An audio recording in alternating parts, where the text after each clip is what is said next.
Good evening. This is Joe Pryor with virtualrealestateteam.com in Oklahoma City, a part of Redbud Realty and Associates, and it's a dark night. And normally I blog during the day and video during the day, but it just kind of happened to be this evening. And things in Oklahoma City are going okay. Certainly the news around us has not been good. This is Henri, who only cares if he gets fed and petted. I tell you what, that's a simple life that we could all probably stand to have, but you know, we live in the real world, and the news has not been great this week. Certainly the downgrade on credit is something we're watching for. The problems in DC in terms of getting the budget and the debt limit together. All these things have kind of conspired to kind of put people into a little bit of a tizzy and wondering what the future is going to hold. We also look at housing and wonder what is going to happen with housing. One moment it seems to be okay, the next moment it doesn't seem to be okay, and so we're a little confused by that. But one statistic in housing really stands out above the others, and that is the amount of people that are in default or in foreclosure. Default is defined as 30 days late, 31 days late actually. That's when the credit reporting companies get the information, and of course, depending on what state you're in, 6 months, 12 months, in some cases 3 years.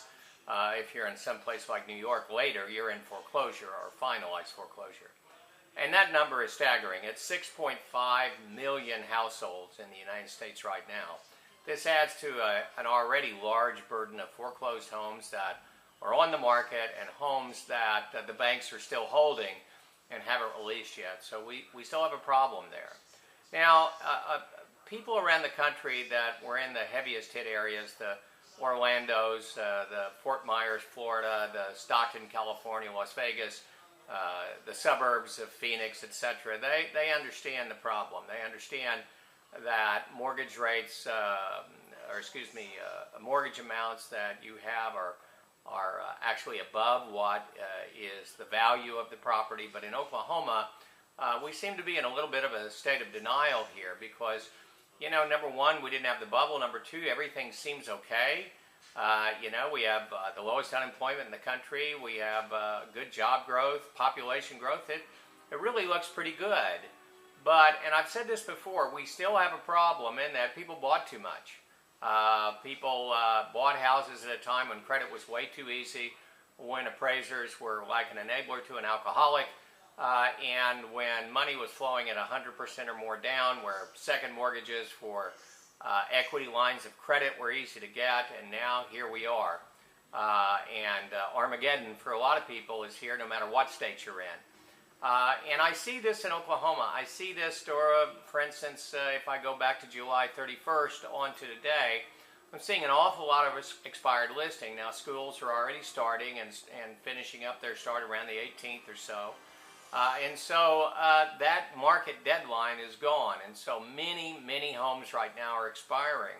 And as I look at those expired listings, I see very high mortgage rates, or mortgage amounts. I also see that the prices were unrealistic. That's why they didn't sell, that people were trying to pay off their mortgage, and that's what the price was based on.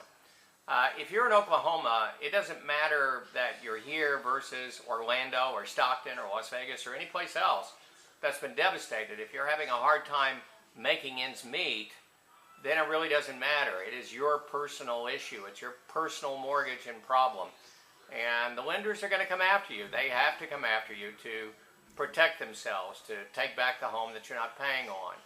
So it's very important that you do not bury your head in the sand and pretend that this is going to go away or that you're going to win the lottery and somehow miraculously come up with 100,000 or whatever you need to get everything right. And for many of you that I've been interviewing and doing short sales with, you have credit cards that you're just using until they're bursting their limit. That's the way you eat. That's the way you keep the utilities on. That's the way you put gas in your car. And at some point, that comes to an end too. So the most important thing for you to do is to get your options. And the options are very simple. Number one, you need to contact your lender, or if your lender is calling you, make sure that you do not ignore them. That's the worst thing you can do. They're not going to yell and scream at you. They're basically there to say, what's happening? What can we do? Now, unfortunately, if you've had a job loss or serious problems, it's going to be hard for you to do a loan modification or other things, but you need to talk to them anyway. You need to find out what options that you have with them, and communication is the best thing that you can do. The second thing is you have to evaluate if this problem is systemic. Is it something that's going to be over very quickly and that you can catch up and do some kind of a forbearance plan, or is it something that is going to be a long-term situation and you are very much living beyond your means? And living beyond your means is kind of a hardship when you think about it, because you know you had the money at one time to do things. Excuse me just a minute, let me turn that phone off. But now you don't. And so it is a legitimate hardship that was brought on by divorce or medical problems or income loss, whatever it happens to be. It is something that you need to consult with someone like me. Now, I will help you with a short sale. Certainly, that is a much, much better option than foreclosure. It gives you a lot of options for the future. It helps protect what credit you have. It allows you to buy a home very quickly again once you get yourself back on your feet.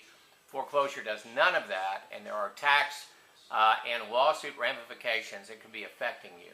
So if you call us, we will be happy to tell you what all your options are, not just the short sale. We will counsel and do the best job that we can to find out what is in your best interest. So if you are having a financial problem, please do not wait. I got a call the other day, and it's trying to get off the sheriff's sale in the next 2 weeks. It's a very, very difficult thing to do. If you're 60 or 90 days late, that's normally a period where you go, it's going to be very difficult to make that up. The interest and penalties are clicking, and the lenders will only let you bring all your money there. They will not let you make a partial payment. And if you do, they're not obligated to credit you a dime for your interest or for your principal. So it becomes very, very difficult. That is the time to start looking at your options and to see what is available out there to you to act in your and your family's best interest. So if you are having a financial hardship and you're in the Oklahoma City market, please do not ignore the problem. Do not put your hands over your eyes so you say, well, if I don't see it, it'll go away. Don't bury your head in the sand.